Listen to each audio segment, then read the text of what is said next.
It is 12:15 as everybody finishes getting coffee and makes their way to seats. I'm going to start the introductions. Good afternoon and welcome to the Alfred University Bergren Forum. My name is John D'Angelo and I am a professor of chemistry and the coordinator and host for the spring 2025 season of the Bergren Forum. This is episode 5. Today's date is Thursday, February 27th, 2025, and for those of you attending the forum online, here in Western New York, it is a gray, wet, but hey, at least not frigid day, while inside Nevins Theater of the Powell Campus Center, it is dry and cozy and the coffee and tea are hot and free. Before starting, we have a few announcements. First, next week's forum will be given by Jen Gordon. Jen's talk will be on the virtual autopsy table that the biology division owns. There are some other events this week to announce.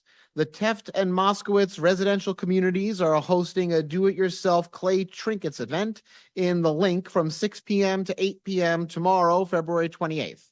The Women's Leadership Academy is hosting an open house tomorrow from 4 p.m. to 6 p.m. at the Judson Leadership Center. Right here in Nevins Theater later today and tomorrow, starting at 6:30, there will be an evening of scenes and monologues from African-American playwrights. Tomorrow from 6 p.m. until 8 p.m. in the Robert C. Turner Gallery Catwalk, Anna Saganashvili's Echoes of Being will open. The Space Materials Institute is hosting an event tomorrow from 5 to 6:30 p.m., both on Zoom and in McMahon, an event that will have 5 short presentations focusing on topics in space-related materials. Finally, also opening in the Robert C. Turner Gallery at 6 p.m. tomorrow and running until March 7th is the exhibition Fibers Exploration of the Medium. That will feature work from 14 artists. Today's forum will be given by Chloe Hansen, director of the Alfred University Writing Center. The title of the talk is Dying is Not Easy, but It Needn't Be This Hard: Care versus Choice in End-of-Life Narratives. Now let's see if I can kind of exit out of the scrolling and start the actual presentation without crashing anything and turn the floor over to Chloe. All right, I think that worked.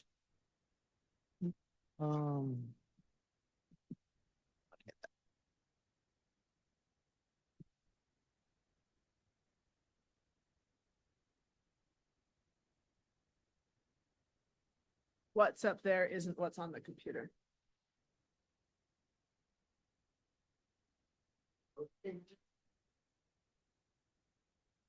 No, if we do that, thing's gonna break. I want to go backwards. Yeah. And then you have that there. So this. Good. Yep. Perfect. Okay. Can you hear me? Okay. Perfect. Hi, everyone. I am Chloe Hansen. I'm in the English department and the Writing Center, as John said. But my research focuses in communication and rhetoric, which means, among other things, I'm interested in how we use language and symbols to make sense of the world and share our worlds with others and invite others to sort of identify with how we see the world. So today I'm going to be talking about end-of-life narratives, and all of the narratives I discuss were published in the New York Times or in Atul Gawande's 2014 book, Being Mortal. One of the quotes that I use, I think, has a little bit of intense imagery. It was published in the New York Times, so it's not graphic, but I wanted to mention that. And then one of the narratives I discuss is about the death of a 4-month-old infant. And so I say that up front sort of as a way of disclaimer so that you can take care of yourself in whatever way you need to. So, to use the clicker, in a 2015 op-ed entitled Dying Shouldn't Be So Brutal, palliative care physician Dr. Ira Byock recounts the story of a dying friend. And this friend was forced to choose between hospice care and a stage 1 clinical research trial. And he uses this opportunity to sort of lament that our current healthcare system doesn't provide the opportunity for people to die how they want. And he says, our healthcare system is well honed to fight disease, but poorly designed to meet the basic safety needs of seriously ill patients and their families. We can do both. We must. People who are approaching end of life deserve the security of confident, skillful attention to their physical comfort, emotional well-being, and sense of personal dignity. Their families deserve respect, communication, and support. Exemplary healthcare systems and healthy communities do deliver all of this today, but they are too few and far between.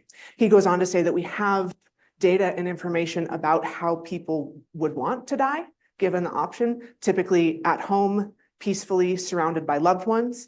But the reality is most people die in the hospital, and many people have sort of acute curative treatment in the last month and weeks of their lives. So there's this sort of disconnect between what people want and what they receive. And then he goes on to sort of provide me with the title of my work. He says, "Dying is never easy, but it needn't be this hard." So this article is part of a discourse that arose in the 2010s advocating for death acceptance. And essentially, the argument is that in order to make dying more livable, or at least easier, we have to accept death as a part of life, have to be willing to talk about it and think about it. So as mentioned, I'm interested in how we use language to present a version of the world. And this article and all of sort of the others present a version of what it means to die well, what a good death looks like. And I'm interested in how the good death is defined and constructed in these pieces, and some implications of that construction. So I looked at a bunch of different narratives of good and bad deaths. And one of the things that stood out to me is the prevalence of choice, that in a lot of these things, a good death versus a bad death sort of hinges on the decisions that patients make. And while being able to choose our treatments and our medical care is hugely important, and is sort of a source of agency and autonomy for us, that being said, dying is sort of eventually always out of our control, right? And so the sort of choice, no choice dichotomy established in some of these pieces can be limiting and sort of limit how we think about the good death. So I did find one narrative that I think sort of suggests, am I cutting in and out? No, I'm here. Okay. Suggests another framework or logic for understanding the ideal of the good death. One that I sort of argue presents care as an ideal as opposed to choice. So I'm going to talk through today death acceptance a little bit, really generally, and then show a little bit of my analysis and some of the implications. Okay, so as mentioned, death acceptance discourses came to some level of prominence in the 2010s. This image comes from the Order of the Good Death homepage. I don't know if anyone is familiar with that organization. I'll talk about them more in a moment. But in order to understand death acceptance advocacy, we sort of have to go back, as often we do, to the death awareness movement of the 60s and 70s. And I'm guessing that some of us are at least passingly familiar with some of these works that were all sort of published around the same time. But taken together, these and other works essentially argue that the West, and the US in particular, is a culture that denies death, the denial of death thesis. And this movement is really reacting to the medical and technological developments coming out of World War II. Within about a 20-year period, we have the external defibrillator, ventilator, successful kidney, liver, and heart transplants, dialysis, the first ICU, the invention of contemporary CPR, the 911 system in the US, et cetera. So there's all of these really rapid changes in a short period of time that allowed us to keep people from dying, to delay death. So this resulted in increased life expectancy, but it also increased the length of dying, as fewer people are dying from sort of, traumatic or accidental stuff. And so calls for death awareness were reacting to this recategorization of death as a medical event. right? Taking death out of, moving it out of everyday life and into institutions. The site of death moves from the home to the hospital. Funeral and wake arrangements move from the community to the funeral home, et cetera, et cetera. So the shift towards institutions means that there was a loss of practices surrounding end of life, resulting in, denial. Sorry, I'm supposed to have done that already. And so there are calls for death awareness to counter that. It's important to note also that this was happening alongside the bioethics movements, and so alongside movements for patient autonomy and informed consent, and all of those really important things. I think the sort of trope of the US as a death-denying culture is possibly one that we're familiar with. It sort of continues today. But there were sort of a couple important impacts of the death awareness movement. First is hospice. Hospice is fairly mainstream at this point, but importantly, sort of in the literature, how we understand the ideal of the good death is really, really rooted in hospice. So the ideal of being pain-free, symptom management, dignity and autonomy, awareness and acceptance, adjusting to dying, coming to some measure of life completion, et cetera. Those are all things that from the literature, people say that they want, say constitutes a good death, and it comes directly out of hospice.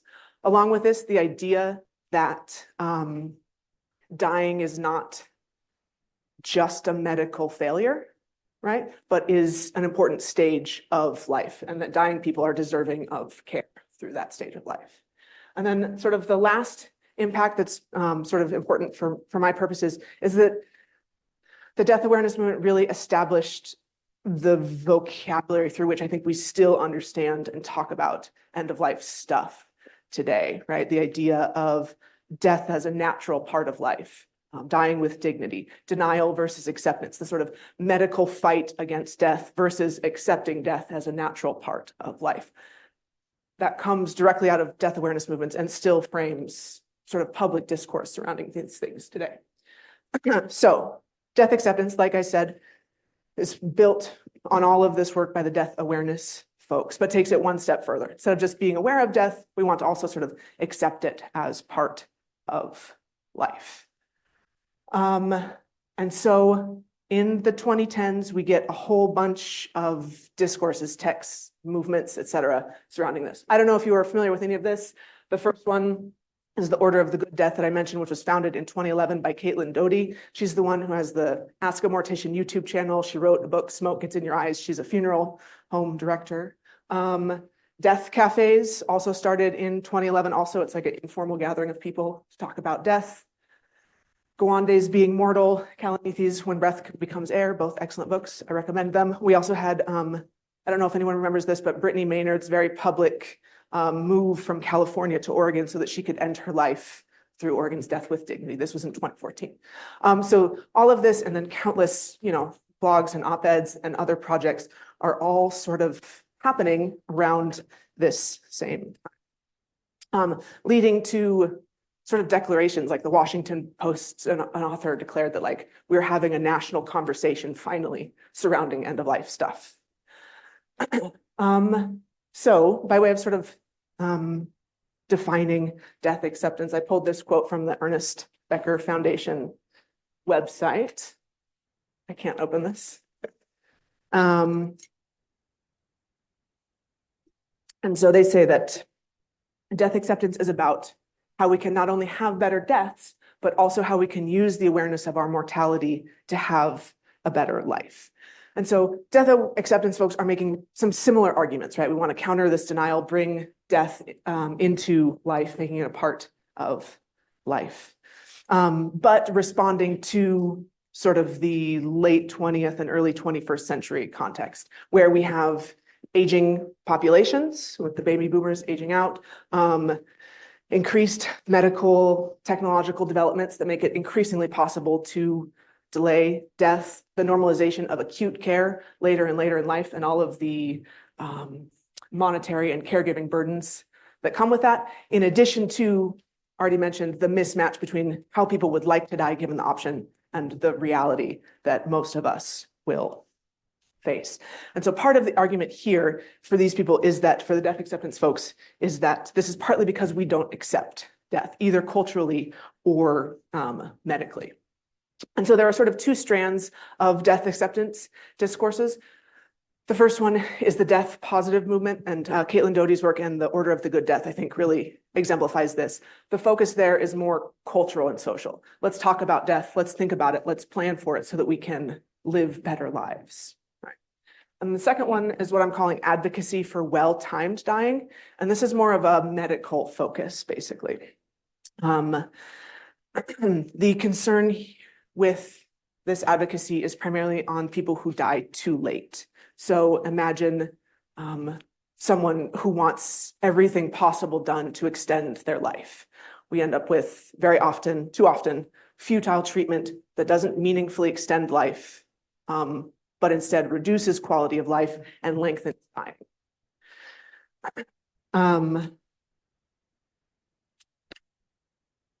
And so the second one, is more where my focus is. I'm interested in how healthcare professionals sort of recast their experiences in medical institutions with dying patients for public audiences.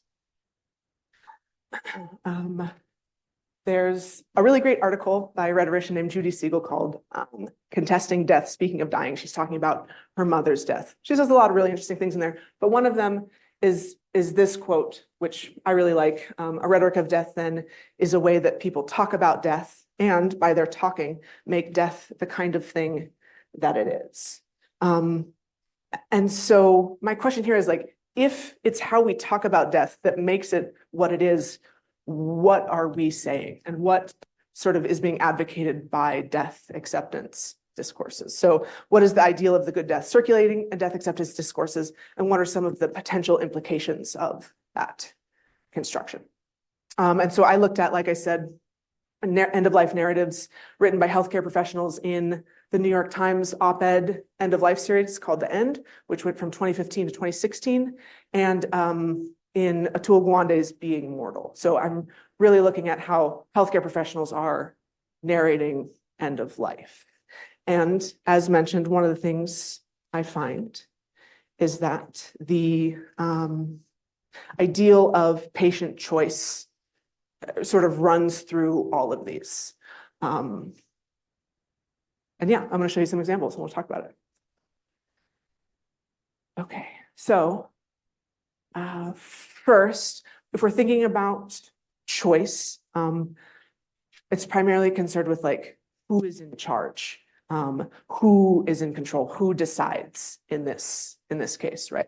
And it sort of is founded on this choice, no choice dichotomy. Either you have the ability to make choices and sort of control the outcomes, or you don't. However, statistically, the majority of people will lose the ability to act as agents in their own care, will lose the ability to make choices at end of life. And so in those cases, we have legal documents like advance directives and living wills, where a person can say what they do want. And that sort of serves to extend someone's autonomy, someone's control past their bodily ability. Or we ask loved ones what they imagine the dying person would have wanted in this case. And so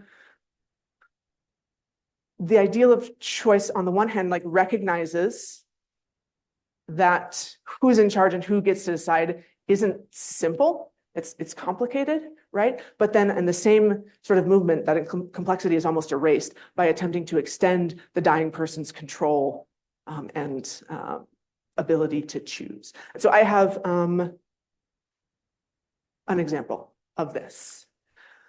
So in Jessica Zitter's article, When Doing Everything is Way Too Much, Dr. Zitter is an ICU and palliative care physician. She writes about a patient, Vincent, who was what she called a frequent flyer from the nursing home just down the street.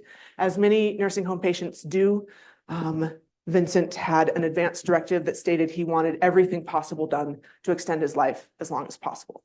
One of the things that made Vincent stand out, though, was that there was a handwritten note stapled to his advance directive that said, to any doctor who will take care of me in the future, I want you to do everything in your power to keep me alive as long as you possibly can.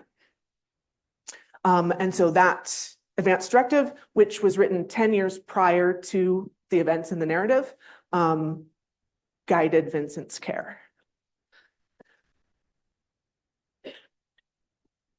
So Dr. Zitter took over Vincent's care on his 9th ICU admission. And I think that the way she describes his physical condition is worth sort of quoting at length. This is the more intense quote I mentioned at the beginning. On that 9th admission, when I took over his care, I was almost unable to complete my physical exam. This man's body was being eaten away to a degree I had never seen, auto-digested while dying. Even with the most attentive nursing care, a flaccid dying body has pressure points where the thin skin eventually breaks down. In bad cases, the tissue breakdown extends into muscle, and in the worst cases, it goes down to the bone. Vincent's shoulder and heel ulcers were severe, but the one that stopped me in my tracks started at the low end of his spine and spread toward his left hip, melting skin and muscle away so that his entire hip socket lay open to the air. Even as a seasoned ICU physician, I gasped the first time I laid eyes on it. The very next paragraph. I'm sure that Vincent could not have known what he was setting himself up for when he wrote that note. He could have never imagined that with our fancy treatments, we could keep his body going even while it was trying its hardest to die. And now he was suffering with every terrible dressing change, every lonely hour in an ICU isolation room, and all of the grit drained from his body. In this article, Dr. Zitter sort of mentions that this case is one that made her question their blind faith in patient autonomy. She says that she feels like physicians are turned into medical vending machines, right? Where patients just sort of come and select treatments and they dispense them. I think that from the way that this is written, it's clear that Dr. Zitter believes Vincent made the wrong decisions, but it's also sort of clear that Vincent is responsible for his condition here, I think, in the way that she describes this. Vincent could have known what he was setting himself up for. So in addition to the question of who is in charge and who decides, I think we can add the question of who is responsible. And in the narratives that I have looked at, it's clear that the patient bears responsibility, that this bad death happens because of the choices that the dying person made, which covers over that there are a lot of other people doing things and making choices throughout this whole process. I have another example of this, and this is moving back in narrative time. And so Vincent's words in his advance directive became his doctor's guide to his medical treatment. His first 3 ICU admissions had been for septic shock from pneumonias that blossomed from food that he would cough into his lungs. On that 3rd admission, surgeons had sewn a tube into his stomach through which artificial nutrition could be pumped 24 hours a day. It seemed logical, send the food somewhere else so he stops getting pneumonia. From that first tube, though, more tubes sprouted. A breathing tube was sewn permanently into his neck as he had become too weak to support his own breathing. A tube was sewn into his bladder because of his chronic urinary tract infections, etc. Now, she could have phrased this any way she wanted, but we have tubes sort of sprouting out of nowhere. Obviously, in whatever's going on in the hospital, people are doing these things. But when we're telling the story, right, Vincent makes choices and then tubes sprout seemingly out of nowhere. So we have this sort of erasure in the narratives of other actors. So Vincent decides and bears responsibility, and then the surgeons and doctors are simply fulfilling his wishes. They're not actors. They don't sort of have their own agency in the narrative. And I have sort of one more point that I want to add to this. I don't have slide quotes sort of in the name of time, but one of the other things that I see in these narratives is that the roles are sort of really narrowly and clearly defined. So practitioners inform, patients decide, practitioners enact those decisions, loved ones support, and patients endure until death. And among other things, the narratives sort of really cover over the ways that practitioners are shaping patient decisions, intentionally and actively in some cases, or unintentionally and passively in other situations, for better or worse outcomes. For example, in Atul Gawande's book, Being Mortal, he tells a story of an oncologist who really went above and beyond working with a 29-year-old cancer patient who, and the oncologist met with him and with his family and like with the patient's father on his own to basically convince them that pursuing another round of chemotherapy was not the right choice. That it wasn't going to extend his life, it was going to reduce quality of life, increase suffering, et cetera. And the point that Gawande points us to from this patient is how much time and energy it takes for practitioners to get patients to make the right decisions. And so in this story, it ended up having, it was a good thing. He didn't pursue the treatment and enjoyed sort of the last month of his life with his family. But Gawande doesn't sort of acknowledge or point us toward acknowledging the way that that practitioner actively and intentionally shapes the patient's decisions. It's this sort of like oversimplification and division of roles. And so overall here, I see an image of the good death that hinges on patients making the right decisions at the right time, based at least partially on information that healthcare practitioners are providing, likely in a moment of crisis, but definitely at a time that is sort of increasingly out of the patient's control. And this is a bit of a gloss, but like the argument is that if patients had all the information and if they accepted they were dying, then they could make the right decisions based on their own embodied and medical conditions, their social roles, their values, et cetera.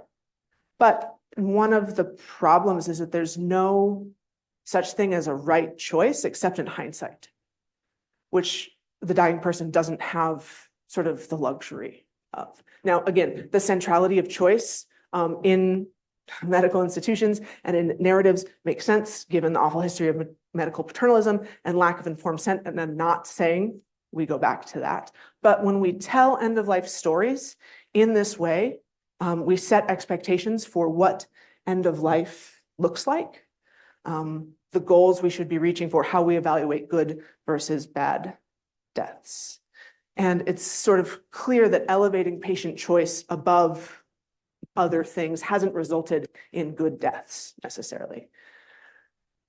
And part of the reason I argue, and I'll talk about in a moment, is that ending a person's life is shared work. And narratives that don't attend to sort of the shared nature of that work don't do justice to the work of dying and don't prepare us to enter that moment, either as ourselves or for our loved ones.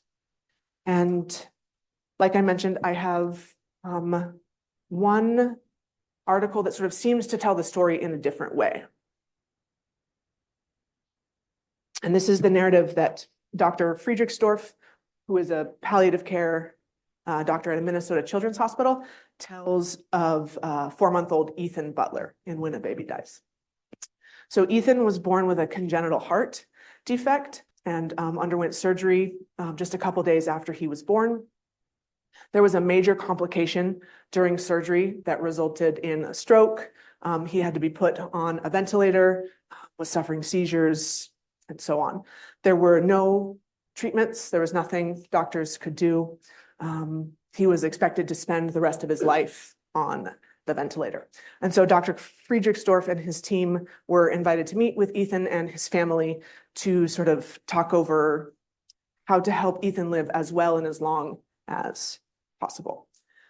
And now, before I get into it, I want to sort of point out that this narrative, that it's about an infant, is sort of telling. Like, we literally can't imagine Ethan being in charge of his own care. And we can't imagine the healthcare practitioners saying to his family, what do you think Ethan would have wanted, right? As an infant, he falls outside of the logic of choice, even more so than a legally incapacitated or legally incompetent or medically incapacitated adult, right? And just to be absolutely clear, I'm not saying we should treat dying people like infants, and I'm not saying that we should narratively infantilize them. But Ethan's social positioning and his lack of agency sort of allows or forces Dr. Friedrichsdorf to tell the story differently, basically. And so I think that this model, this narrative is instructive because it shows how end of life could be narrated differently. Basically, there are other ways that we could tell this story. So this quote I'm about to show, Dr. Friedrichsdorf has come in and is talking with the family, and he finally asks, given what Ethan is up against, what are you hoping for? Hope may seem an odd choice of words. Nearly all families hope for a miracle, a cure, and Ethan's family was no different. As a father, as someone who works in a pediatric hospital, he gets it. But keeping Ethan on a ventilator in discomfort, subject to seizures, facing a short life potentially full of suffering, wouldn't improve Ethan's chances for a miracle. He deserved the chance to have the best quality of life possible. Just in case the miracle does not happen, what else are you hoping for? Ethan's family was surprised by my question. Rather than offer another grim prognosis, I asked how we could help them. We wanted to hear their story about Ethan, so we would better understand their perspective. And so one of the things that I see here is that Dr. Friedrichsdorf and his team sort of approach Ethan's family as active participants in his care and focus on improving Ethan's life and death. So the question is not about choosing between treatment options. It's not about whether or not to continue or forego medical treatment, right? But it centers the family's hope, how they envision Ethan's life given his embodied condition. So they talk over hopes and fears a little bit. Ethan's mother, Cassandra, had difficulty accepting that Ethan would never get better. Our interdisciplinary team's job was not to dash those hopes, but to help her plan the best way forward, hoping for the best while planning for the worst. Cassandra and her family did not want Ethan to suffer or to be on a vent for the rest of his short life. Considering how ill he was, I said I was worried he would not survive the day once we performed a compassionate extubation or removed him from the ventilator. They talk a little more, and eventually the family asks him to promise that Ethan would be comfortable. And so this is an image of shared decision-making, which is the standard in end of life and a lot of medical decision-making. And this is actually one of Gawande's points in Being Mortal, is that doctors should be talking about values and how patients or dying people want their lives to look rather than treatment options. And so we see this shared decision-making. They work together to enact a plan. And I bring this one up also just to show that there are still decisions to be made. There are still choices, even if we're narrating through a logic of care. But they work through them together, and there's more than one actor here. And further, the moment of choice isn't like the primary moment of action in the narrative, right? Vincent decides, and then more tubes sprout. Versus here, we see discussing and planning. They remove the vent, they administer pain medication, they take him outside to see the sun for the first time so that he can die in his mother's arms to orchestrate the good death that they hoped for. And unexpectedly, in this case, Ethan's breathing stabilized and he didn't die in that moment. He was able to go home. So, ready to sort of talk about an ideal of care. As opposed to sort of the choice, no choice dichotomy in an ideal of choice or concern over who is in control. I pulled out a couple quotes here about sort of an ideal of care from Joan Toronto. Care are those practices or processes that enable one to, quote, live in the world as well as possible. Or Anne-Marie Moll, speaking specifically about medical situations, says that care emphasizes the daily life practices and making these more livable through inventive doctoring. So again, as opposed to concerns with autonomy or who has control in the situation, care is sort of like more active. It's something we do. It's about life, daily life practices. It's about living in the world. Care is relational. It's something we do with others. Toronto talks about, caring for, caregiving, and care receiving. And all of these sort of like position us in relationships with other people and other non-human actors. And care is also particular. It's specific. It's embedded in the individual's context, right? It's about how this person's life can be made more livable. It's about their daily practices and so on. And so in narratives that center care, we see, as I talked about with Ethan, sort of shared agency and shared responsibility. And importantly, that agency is sort of like enacted and done in different ways. It's not just about choosing treatment options. There is one other element of sort of care and narratives of care that I want to point to. And this, I think, is sort of specific to end of life narratives. And that's that ending the dying person's life story is central. So our lives have beginnings and middles and eventually endings. And importantly, like, we don't get to see that through. We don't get to tell the end of our own stories. That work belongs to other people, which is one of the things I'm thinking of when I say that dying is shared work. And this is one thing that I think this article does well. So while they're sending Ethan home, Dr. Friedrichsdorf says, we encouraged his family to treat Ethan like any other baby. He went to restaurants, on a boat ride, even to the new Batman movie. He spent a night at grandma's house. To onlookers, he was just a normal, healthy baby.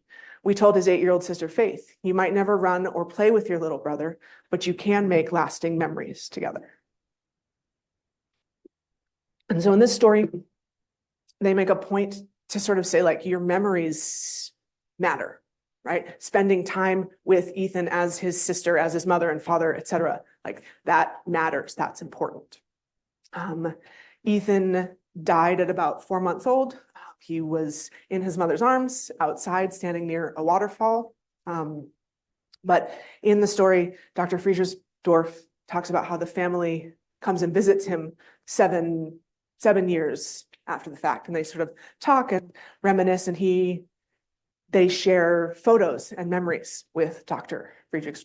And it's clear from the exchange that they did form those memories, that they got to live for that short time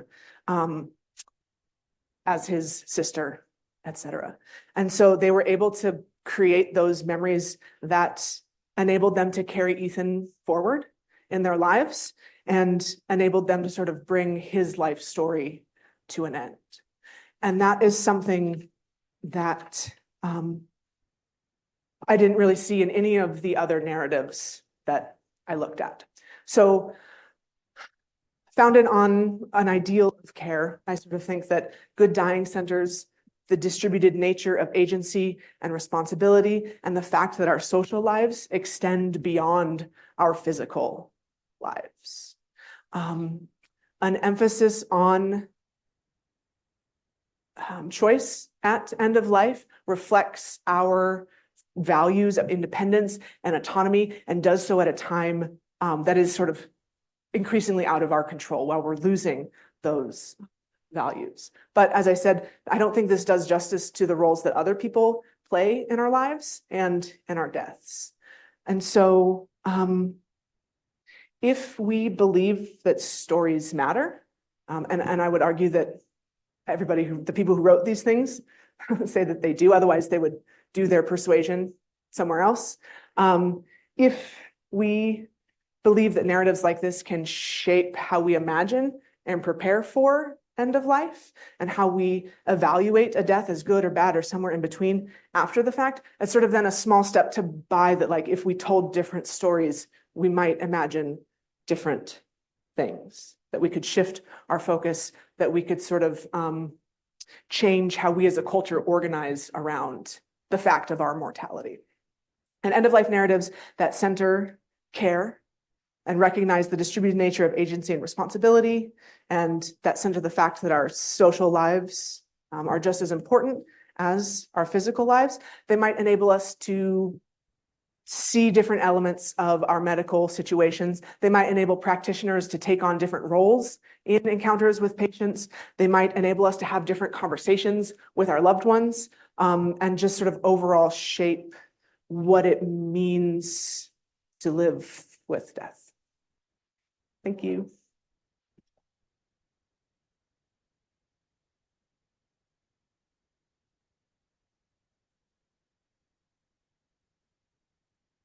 Chloe.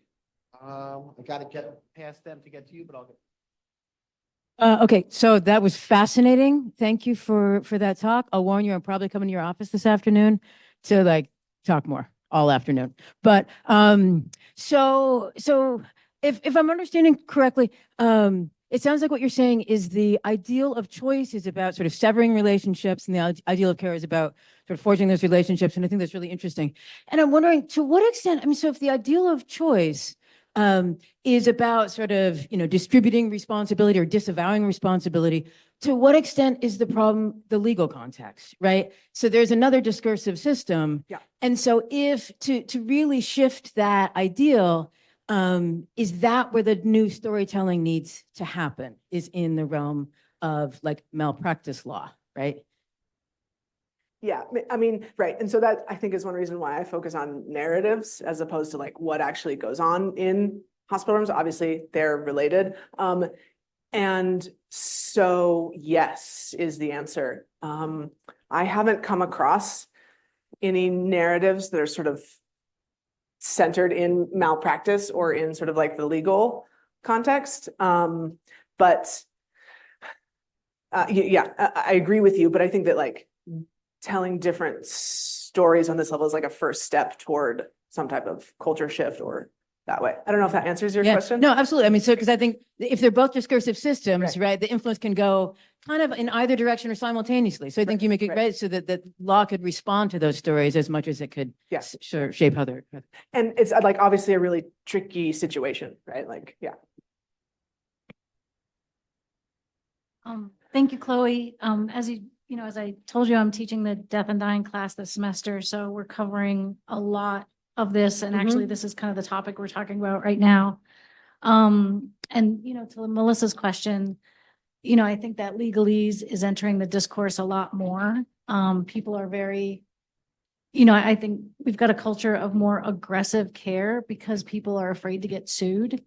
And so they do everything they can, because if you're still alive, then they didn't die on my watch, and so I can't be culpable. So I think that is a huge influence on kind of our aggressive care. To your earlier point, I will make a shameless plug and say that the psych department and the psychology club are actually hosting our first death cafe. Oh, cool. On March 27th. And we're going to open it up to our students are hosting it, and we're going to open it up to the community. So there's going to be, I think, coffee, cheesecake, and death. And that's the idea, is to encourage this kind of conversation. So I really appreciate you kind of bringing this awareness.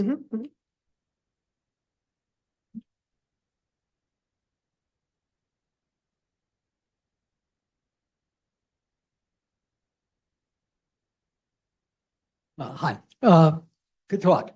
I want to make, you mentioned a number of books there.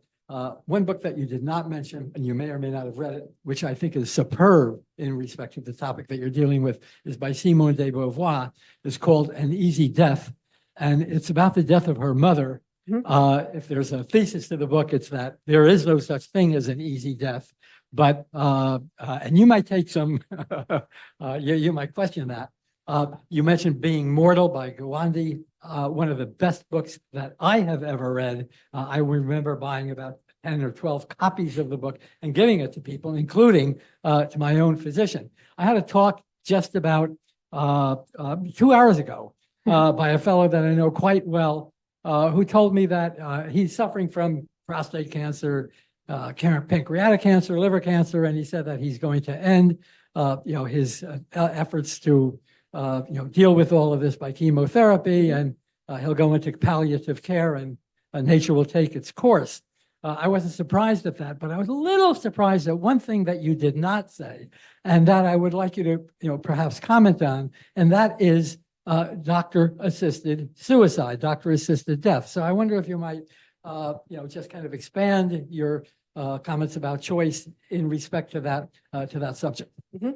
Yeah, and that's one of the issues that was sort of coming to the forefront in the 2010s with Brittany Maynard and others. And there was a lot of aid in dying legislation that sort of followed that case. And I sort of read aid in dying legislation as falling under sort of the ideal of well-timed dying.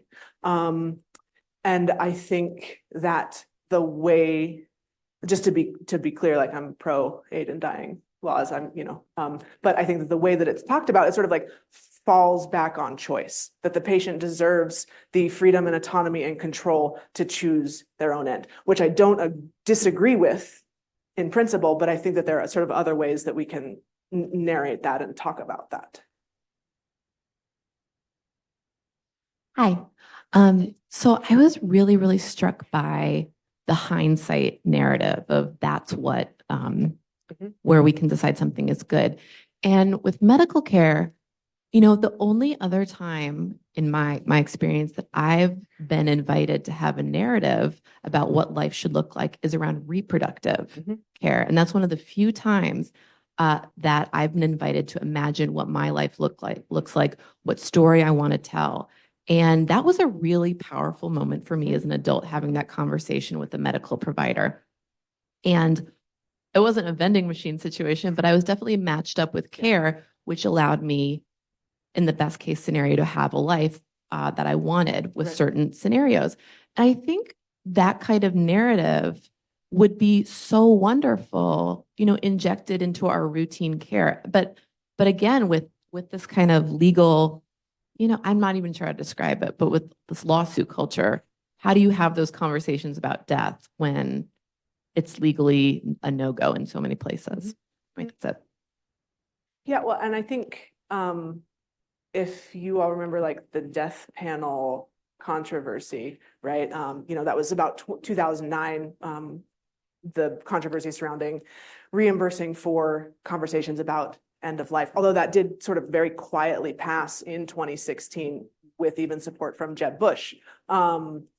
And so I think like it's not only the legal issues, but just like the way that insurance works and the way like you get 15 minutes with your primary care physician and there's no way to have a conversation in that time. There's no way to develop those relationships. And I do think, thinking about reproductive care and pregnancy and all of that, it's a time where hopefully you get to like develop that relationship with one or a couple care providers.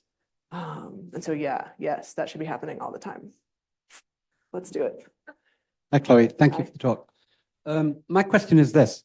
Picking up on what Gary said, Gary describes someone who says they're going to let nature take its course. You talked a lot about choice, the importance of choice. I want to know, what's your view of this? Why is it that people make lots of choices like, okay, I'm going to die at home. I'm going to die not in a hospital. But they then don't choose the moment when they're going to die. They let nature take its course, even though that might be very inconvenient. It might run up quite a lot of costs. It might be, you might have the family hanging around for a month, waiting for them to die, almost wanting them to die. So why don't more people say, right, I'm going to make the final choice and just kill myself? And I think that like, obviously it's right. Yeah. I don't know if I'm qualified to answer that. But no, I think that like from a death acceptance standpoint, it would be because like in theory, yes, I want my end of life to look like this, but I also don't want to die. And I haven't accepted death in these ways. I also think that sort of like the vending machine of medical care, which is a phrase I'm borrowing from an article that I read, has a lot to do with it. Once you're sort of, not vending machine, conveyor belt. Sorry, listen to my body, not my words.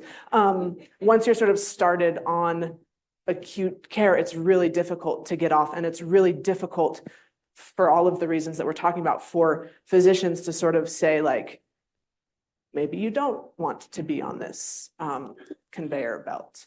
And so I think there's sort of, I don't know, I mean, there's complex reasons.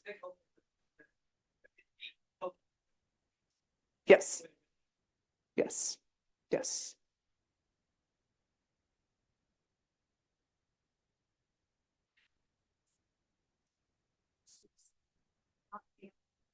Interesting. Even if it's like through the proper channels where there's aid in dying legislation, do you happen to know off the top of your head? It's okay if not. Yeah. Right, right.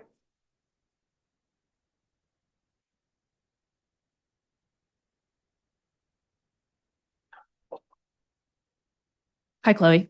Really interesting talk. My question might be semantic, and if it is, just tell me and I'll take it back. No, I'll be into it. Okay. Yeah, that's what I do. English, I guess. So I want to know how you manage sort of like in the word good for a good death, right? Is that specifically for carers and the dying? This idea that not only do I have to die, but I have to do it the right way. And not only do I have to care for this person who's dying, but I have to make sure they have a good death. Because some people die angry, some people die violently, and not adding to the grief of that they had a bad death too. Mm-hmm. Mm-hmm. Yeah.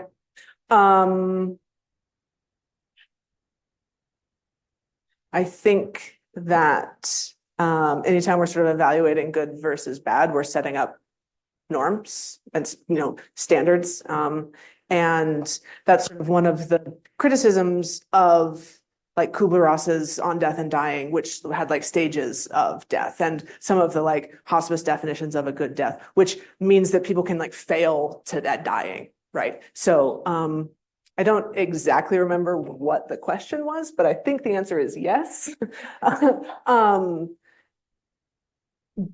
But sort of there are a couple things, and one, a narrative that I didn't talk about comes to mind. I can't remember her name, but she's a hospice care person, and sort of is recounting the story of a patient who died poorly. He wanted to die at home, but he's in a lot of pain. And so she's working with the family to figure out like, what do we do? Which wish do we honor? And this memory sort of keeps coming back up for her. It's unresolved.